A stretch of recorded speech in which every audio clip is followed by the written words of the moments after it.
நீல நிறத் தொடர். முன்னுரை. ஒரு நீண்ட அனுபவத்தை, தன்னுடைய பயணத்தை ஒரு தியான செயல் வடிவத்திலிருந்து இதை எல்லோரிடமும் தெரியப்படுத்த வேண்டும். இது காலத்தின் கட்டளை. காலத்தின் ஆணையை நிறைவேற்றவே இந்த புத்தகம். இந்த புத்தகத்தை படிக்கும் ஒவ்வொருத்தருக்கும் ஒவ்வொரு விதமான புரிதல்கள் ஏற்படும். அந்த புரிதல் உங்களுக்கு ஒரு அனுபவமாக மாறும். அந்த அனுபவம் ஒரு பயணமாகத் தொடரும். அந்த தொடர்வது பல இரகசியங்களை உங்களுக்குள்ளே ஒரு விவாதத்தை ஏற்படுத்தும். அந்த விவாதம் இந்த உலகம் உருவானதைப் பற்றி, அதை ஊடுருவி, அதற்கு உள்ளே நாமா, இல்லை அதற்கு வெளியிலே நாமா, அதை தெளிவுபடுத்த இந்த புத்தக எழுத்து தொடர்கள் உங்களுக்கு உதவியாக இருக்கும். உள்ளே செல்வோம். ஆழியாரின் தொடர். சில தினங்களுக்கு முன்பு முதல் முறையாக கோயம்புத்தூர் பகுதிக்குச் செல்ல வேண்டிய ஒரு வாய்ப்பு வந்தது. அந்த கோயம்புத்தூரைச் சுற்றி சில வகுப்புகள் நடத்த வேண்டுமென்று சில சூழல்கள் உருவானது. திருப்பூர், அவிநாசி, வெள்ளியங்கிரி, மருதமலை, பேரூர் இங்கெல்லாம் வகுப்புகள் நடத்தப்பட்டது. அந்தச் சூழலில் ஆழியாறு போவதற்கு ஒரு வாய்ப்பு கிடைத்தது. முதல் முறையாக அந்த ஆழியாருக்கு இந்த பிறப்பில் நாம் சென்றோம். அந்த ஆழியாறில் மிகப்பெரிய மாற்றத்தையும் மிகப்பெரிய சக்தியையும் அந்த மலைத்தொடர்களில் இருப்பதையும் யாம் கண்டோம். மலைத்தொடருக்கு அடிவாரத்தில் ஒரு சாலை இருக்கிறது.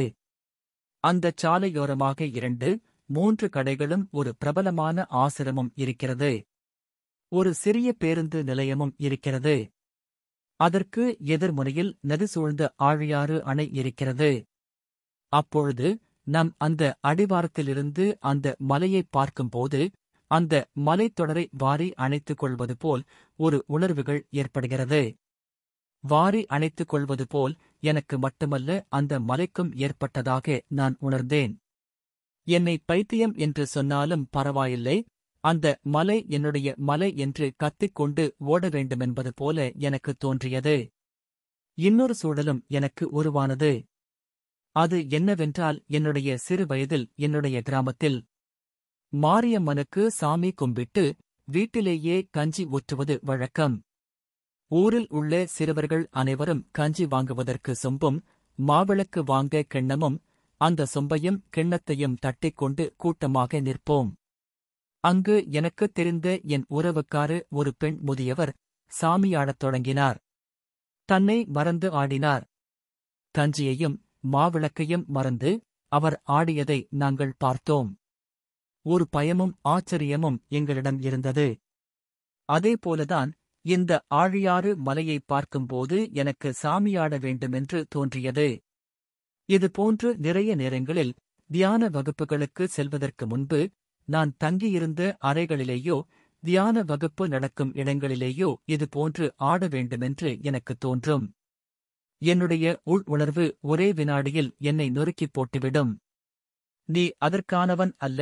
எல்லா சூழல்களிலேயும் காற்று எவ்வளவு வேகமா வீசப்பட்டாலும் அந்தக் காற்றினுடைய தன்மைக்கு ஏற்றது போல் பறக்கவோ மிதக்கவோ காற்றைக் கட்டுக்குள் கொண்டு வருவதோ செயல் வடிவத்திற்குரியன் என்பதை எனக்கு உணர்த்திவிட்டுச் செல்லும். அந்த ஆழியாறு மலை ரொம்ப ஆழமாக நீ கவனித்துக் கொண்டிருந்தால் நீ கரைந்து போய் விடுவாய், பணி செய்வதற்கு போய் பார் என்று எனக்கு உணர்த்தப்பட்டது. என்னை கட்டுப்பாட்டில் வைத்துக்கொண்டு 3 வகுப்புகள் அங்கு நடத்தியிருக்கிறேன்.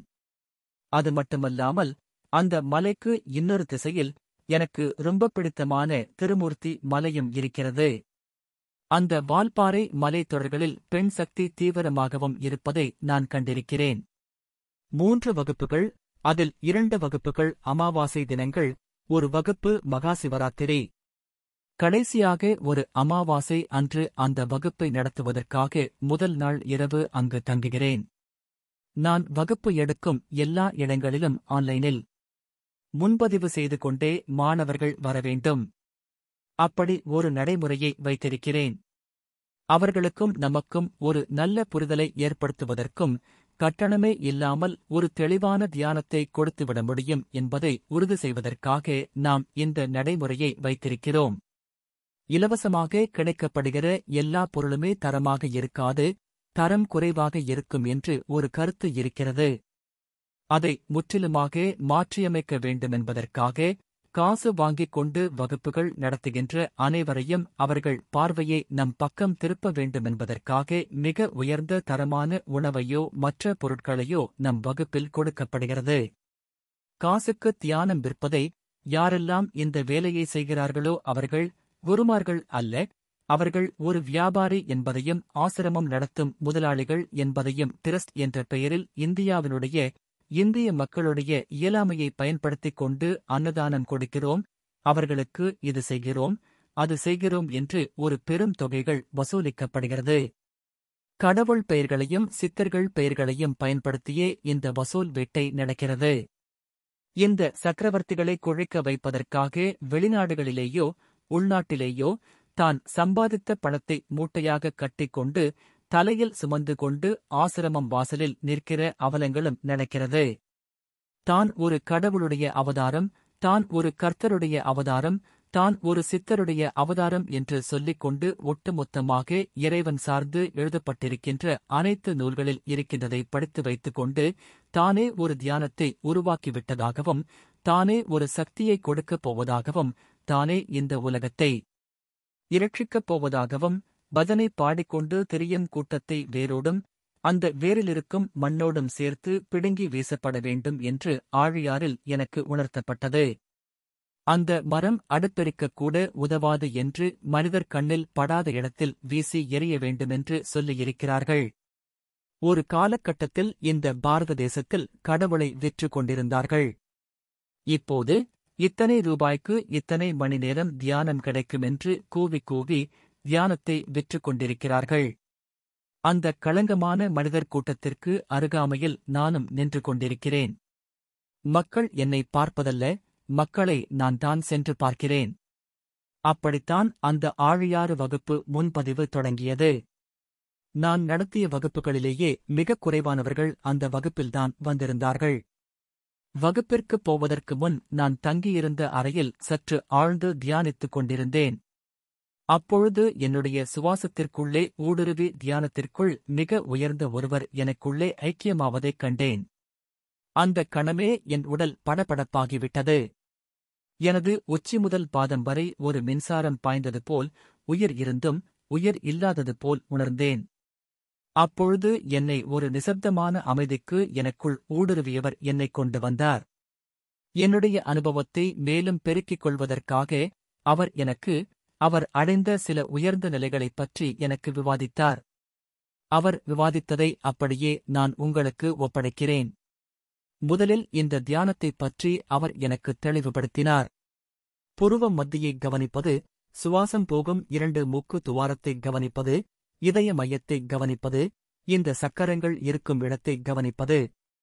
எதுவுமே இல்லாமல் மோனித்து வெட்ட வெளியை பார்த்து விழியை திறந்து அமர்ந்திருப்பது, இதுவெல்லாம் என்ன நிகழும் அப்படி என்பதை எனக்கு விளக்கினார். இந்த கவனித்தலில் சுவாசம், உள் சுவாசம், வெளி சுவாசம் கவனிக்க ஒரு இடத்தில் தன்னை மறந்து போவதற்கான ஒரு வாய்ப்பு உருவாகும். தன்னை மறந்து போவது என்பது மனதனுடைய ஓட்டம் நின்று போவதாக அர்த்தம். அப்பொழுது உள்ளே என்ன நிகழ்கிறது என்றால் உள் சுவாசம், வெளி சுவாசம் இரண்டும் நேருக்கு நேராக ஒன்றை ஒன்று கவனித்துக் கொள்கிறது. இரண்டும் ஒன்றை ஒன்று கவனித்துக் கொள்ளும் போது உள்ளே பலப்படுகிறது. உள்ளே ஒரு மனிதன் பருவ மாற்றம் அடைகிறான். ஒரு உயர்ந்த தவம் மேற்கொள்கிறவன் பல நாள் மோனித்து ஒரே இடத்தில் அமர்ந்து தியானிக்கும் போது பல ஆண்டுகள் உள்ளே 2 சுவாசமும் ஒன்றோடு ஒன்று கவனித்துக் கொண்டு உள்ளே ஒரு பெரும் பணி நடக்கிறது. இயல்பாக இருக்கிற மனிதன் 15 நிமிடமோ 20 நிமிடமோ 1 மணி நேரமோ தவத்தில் உட்கார்ந்து பின் எழுந்துவிட்டு இயல்பான வாழ்க்கைக்கு சென்று விடுகிறான். அவனை ஒரு நல்ல நிலைக்கு கொண்டு வருவதற்கு பல ஆண்டுகள் தேவைப்படுகிறது. எப்பொழுதெல்லாம் அவன் தவத்தில் உட்காருகிறானோ அங்கு ஆழ்ந்து போகும்போது உள் சுவாசமும் வெளி சுவாசமும் ஒன்றோடு ஒன்று கவனித்துக் கொண்டிருக்கிறது. அவன் ஆழ்ந்து போகாத போது அது நடக்காமல் போகிறது. ஆனால் ஒரே இடத்தில் அமர்ந்து மோனித்தே இருக்கக்கூடிய ஒரு தவம் மேற்கொள்பவனுக்கு அந்த உள் சுவாசமும் வெளி சுவாசமும் ஒரு நாள் ஒன்றோடு ஒன்று கலக்கப்படுகிறது. இரண்டும் ஒரே செயல் வடிவமாக மாறுகிறது. இரண்டையும் ஒரே இடத்தில் நிறுத்தி வைக்க நேரிடுகிறது. தன்னையே மறந்து போனவனுக்கு உள்ளே எல்லாம் ஒரு மாற்றமாக நிகழ்கிறது. அந்த நிலைநிறுத்திய சுவாசத்திலிருந்து முழுமையாக 2 சுவாசத்திலிருந்து ஒரே சுவாசமாக நிலைநிறுத்தி வைக்கிறான்.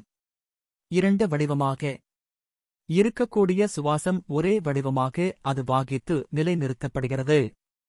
அவன் மீண்டும் விழிப்புக்கு வருகிறான். அவன் பெரும் பணியைச் செய்வதற்கு தயாராகிறான். அவன் பணியை முடித்துவிட்டு விடுபட வேண்டும் என்பதற்கு அதே கலையை பயன்படுத்தி நிலைநிறுத்திய சுவாசத்தை வெளி சுவாசமே சுவாசிக்காத அளவுக்கு நிறுத்திக் கொள்கிறான். அந்த நிலைநிறுத்திய அந்த செயல் வடிவத்தில் தன்னுடைய தலை உச்சிக்குழி வழியாக வெளியே வருகிறான். வெளியே வந்தவனுக்கு அவன் காற்றை சுவாசிக்க வேண்டியதோ எந்த பொருளையும் பயன்படுத்த வேண்டியதோ இல்லாதவனாக மாறிப்போகிறான். அவனுக்கு எதுவும் அங்கு தேவைப்படவில்லை. அவன் பிறருக்கு எப்படி தேவைப்படுகிறான் என்றால் ஒரு ஈர்ப்பை ஏற்படுத்துகிறான். அவன் தன் கவனத்தை பிறர் மீது வைக்கும்போது ஒரு ஈர்ப்பு ஏற்படுகிறது. அவனுக்கு மரணமில்லாத பெருவாழ்வு கொண்டவன் என்று பெயர். இப்படி அவர் எமக்கு சொல்லிவிட்டு, நீ சென்று வகுப்பில் இருக்கும் மாணவர்களிடம் சொல். குறைவான மாணவர்கள் வந்ததற்கும் ஒரு காரணம் இருக்கிறது. யாம் உன்னுள்ளே இருப்போம். யாம் உனக்கு எதை உபதேசமாகக் கொடுத்தேனோ அதே விஷயத்தை அங்கு நீ உபதேசமாக சொல். ஆழியாறில் நாம் ஆழ்ந்து போன கதை